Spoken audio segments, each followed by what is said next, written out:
Alright, so here's the thing. I got this. It was on Craigslist. This really nice guy near me. Oh, it's missing a screw. Oh no, this really nice guy living near me had this, and I went out to his house and I got it. It's that Victrola VV-50.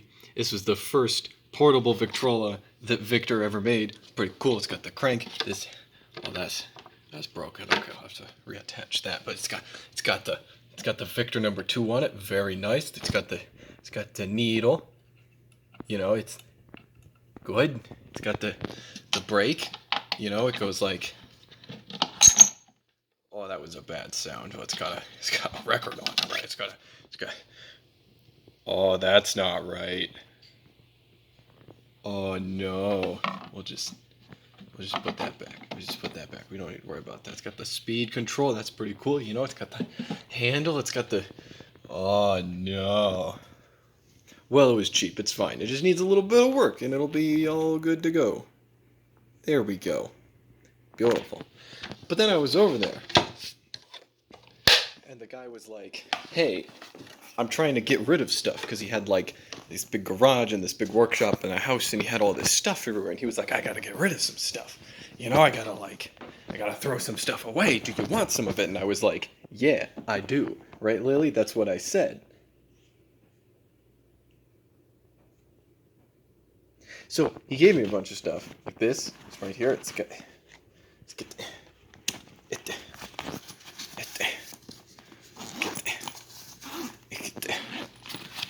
a couple of cameras with all the cords and such, and a you know the thing.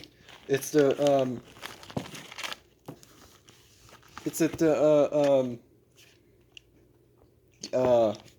a Canon, and it does the thing.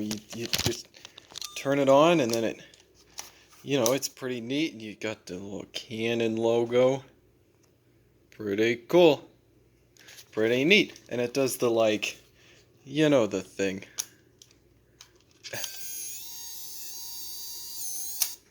The control. Put your little tapes in there, right? Just get that. Close that back up. Get back in there, buddy. Beautiful. And then you get your little SD card too. Got your little SD card. Focus. Come on, camera. Little SD card there. It's pretty neat. You know, so that all works. That's pretty neat.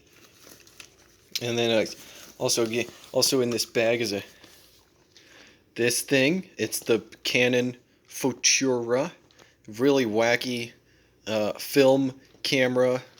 You know, that I'll probably test out and try to use. I mean, look at it. It's wacky. Big old wacky film camera. It's pretty neat. Anyway, so there's that. He gave me this. It's a GE micro cassette, still in the packaging with the bonus cassettes and the batteries, the snacks for later. I got the cables and all this stuff, the manual, all this stuff. Probably we'll put that over here by the Garfield. Or maybe we'll put it by the Garfield. No, I got it. We'll put it by the Garfield. Perfect.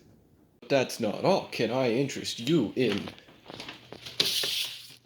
the bridges of Madison County? It's pretty cool. And this, what could this old tome be? The Hawkeye 1922, University of Iowa. I mean, it couldn't possibly be like a yearbook, right? It couldn't possibly be like a University of Iowa yearbook from the 20s, right? It is, though. That's exactly what it is. So that's pretty cool. Probably gonna see if we can get that in a museum or something. See about that. But I tell you what, that's not all we got.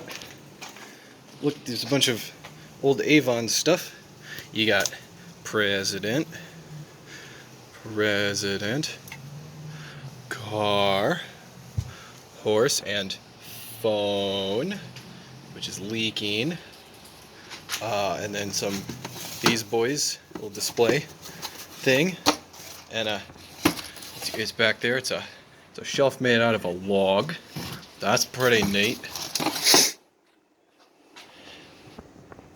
Lantern. Oh yeah, can't forget this.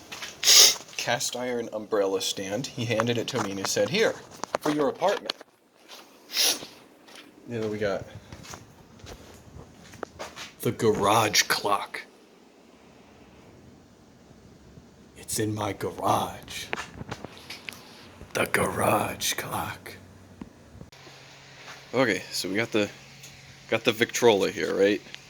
Here's the case, the box. There was a bit of the top of it that was coming off one of these layers, so glued that back down. That's all cool. There was a bunch of like gross grease and crap in here. Got that all out, so that's cool. Oh, there she is. Took off all these metal bits, cleaned them a little bit. A little bit of baking soda actually works really well on these, which is cool. A little bit of baking soda and water. Shines them right up. Yeah. All the bits. I discovered, because the last couple of Victrolas I was working on didn't have this, there were some ball bearings underneath here. See, because this piece fits just like right in there and then it rotates around, right? That's your tone arm, essentially.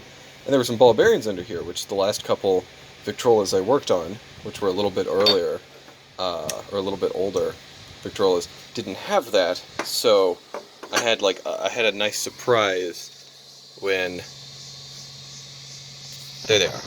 A bunch of ball bearings and a ring came out when I picked that up. Also, use parts cups. Parts cups are good.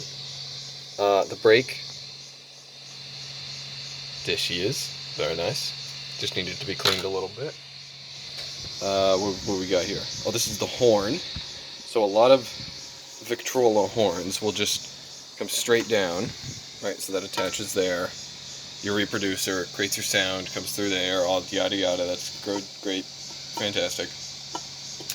And normally the horn will just come straight down and then straight out through the case, but because this is a portable one and they don't have that kind of space, come on camera,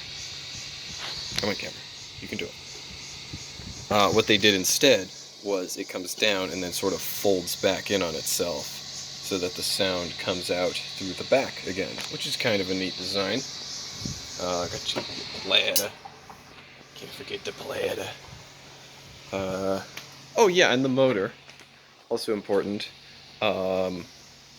Pretty neat, this one is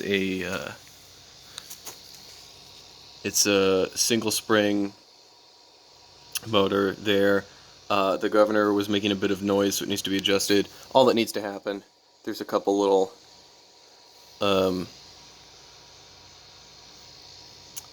adjustments that can be made here. Just move that set screw and then push it a little that way, and that'll fix that. Because there's these little pegs on either end that have ball bearings in them that the governor just kind of turns on. So that's neat. Single spring, so it's a little smaller than other bigger Victor models, but it's basically the same design, more or less. You just have your crank. Come on. Crank it right there, little ratcheting mechanism, builds up tension in a spring inside this barrel. They're around, I want to say like 14 feet long, just compressed into the size of a cat food can. Then as that spring unwinds, the energy from that goes into this big gear, which then turns this bad boy right there, which is the spindle that turns the platter up top, and then you have a governor that attaches to that right at the top there on that gear, and a speed control that is literally just a screw right here.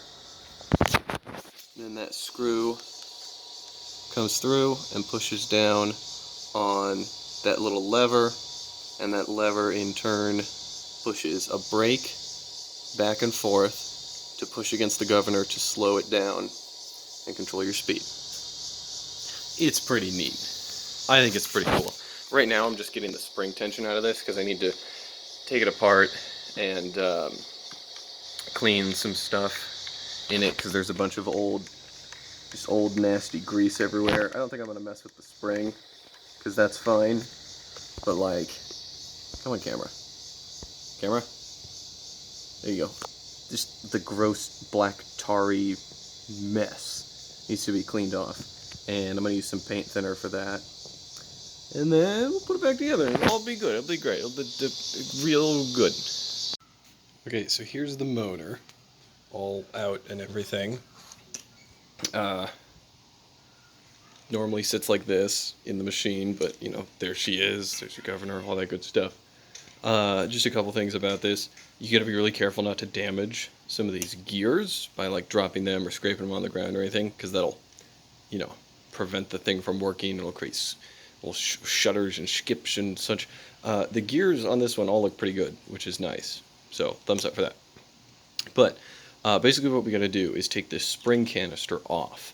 And on a lot of Victrola models, there you go. So there's a peg running through the middle, right about there, kind of covered in grease so you can't see it. And there's normally a set screw right around there somewhere, or maybe sometimes on this side, so that you can take it out. On this one, it's a little different because we have our gear that the handle slots into, and there's our set screw. So basically you undo that set screw, get that gear out of there, then that releases all of this. So there's one screw right there holding this entire thing in. Okay, so I got the thing out. So basically it was this piece, which, if my camera will focus on it, that right there is threaded on the inside. That's where the handle for the crank goes into. Is attached to this little gear with that little set screw. So basically you remove the screw, pull this bad boy out, the gear drops out. The gear was up against this other gear, as gears often are, which is in turn, there's a little, it's filled with grease right now, but there's a little slot right there. This slot fits inside of there and connects with the inside of the spring. So there's a big long spring in there, and there's a little notch or a little nub on the inside of it that fits into that slot, so that way when this gear turns it winds up the spring. And the other end of the spring, see if I can find it, there it is attached to the inside of the barrel with a little rivet right there. It's just hooked into that rivet, so it can be removed. I'm not going to because I don't really need to, but it can, so that's kind of neat. And then, as the spring unwinds, that big gear makes contact with this gear right there, or sorry, this one on the spindle. This gear is the one that hits the governor, and it's just held in with, there's another set screw right there. So this mechanism is what we're going to go after next. Just going to undo that set screw. The spindle will then just slide out. There's a little ball bearing in here usually, so you got to be careful to not lose that. Then, after that, there's a set screw there and there that hold in these little adjustment, I don't know the word for it, little adjustment pieces inside there. You can see the edge of it sticking out there and on that other side. Those also have ball bearings in them, so you gotta be super careful not to lose those. But yeah, basically undo those set screws, move it apart, pull the governor straight out, bada bing bada boom, there you go. I don't think I'm gonna remove the brake from the frame because I don't really feel the need to. I mean, nothing ever really goes wrong with these brakes other than maybe the brake pad will break. Get it? Anyway, I'm not really gonna mess with it. So yeah, we're just gonna take the spindle and the governor off, and then after that just gonna clean some of these bad boys in paint thinner to get that old crappy grease off, and then put it back together. Okay, we got nearly all the pieces out. The spindle didn't want to come out because that little gear that it's on is pretty much glued in place because of old grease, even though the screw is very much out of it. So we'll just get that cleaned up and it should loosen up after we get some paint thinner on it. Here's these bad boys. These are the things that were holding the governor in place. There you go. There's a little ball bearing in there. Yeah, there's your governor. Little weights, little wheel spins, and it should be able to compress like that a little bit. You know, like it do. Oh, also, I guess there was like a little sharp little nub or something on here when I grabbed it. So it cut my finger. It's my favorite finger, too. Just got a little cut on there. And then I spent like 15 minutes trying to find a Band-Aid. Alright, so we got all the bits cleaned with some paint thinner. And that paint thinner helps to strip away some of that old grease. So now it's nice and, you know, it looks not horrible. I find a good way to, you know, not the worst, kind of shiny, a little bit out of focus, whatever. I never actually got the spindle out because that gear is just stuck. But, like, it turns, so who cares, whatever. But yeah, all the bits all cleaned up. Now we're going to put it back together. Okay, also, so the spring is in here, right? And I am not... Come over here so the sun's not blinding me. So the spring is in this little barrel, and I am not taking the spring out. But if you would take the spring out, there is a little metal spring lock, whatever that's called, in here, keeping this lid on. Basically, you just pop a screwdriver in there, pry it out, pull that lid off, and then wind the spring out carefully, usually like in a pillowcase or something so it doesn't, you know, murder you. But I usually only mess with the springs when the springs are like slipping or like broken or screwed up or something. But this one, it was fine, so I'm not going to mess with it. I feel no reason to. It would just be a waste of my time and energy. So, okay, quick update. The spindle just came out, like right after I filmed the last bit. So there it is. Well, it would normally be oriented like this. That little peg is to hold onto the platter. That interacts with the gear on the spring canister, and then that fits into a little hole right down here, which has a ball bearing in it. And the thing that was preventing me from getting it off of there was this gear, which is the one that interacts with the governor. And it was just stuck, but we got it loosened, got it pulled off, cleaned it off a bit. So we're good to go. Cool. And now everything's pretty much clean and dry, so time to start reassembling it. Okay, so we got the whole thing assembled now, back on the board. So it's really kind of neat, and it looks a lot better now. But yeah, there it is all put together.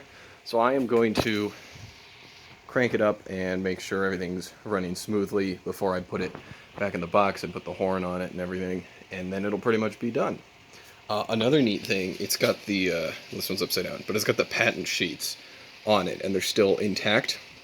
There's still this unit was made January 12th, I guess upside down, you can't really see it, January 12th, 1922.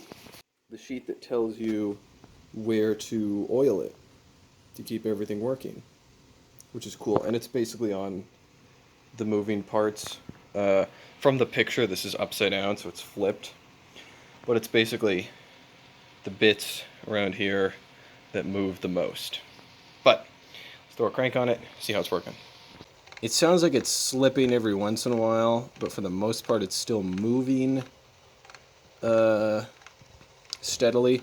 So I think what's happening is that the old grease inside of the spring barrel, because I didn't take that apart and get the old grease out of there, I think what's happening is that it's just kind of sticking to the spring and coming loose all at once every once in a while, because it still unwinds fairly steadily. I put the platter on it so I could see that, because there's that little stain on the platter, and that helps me see how steadily it's turning. And it seems to be pretty steady. I mean, steady enough.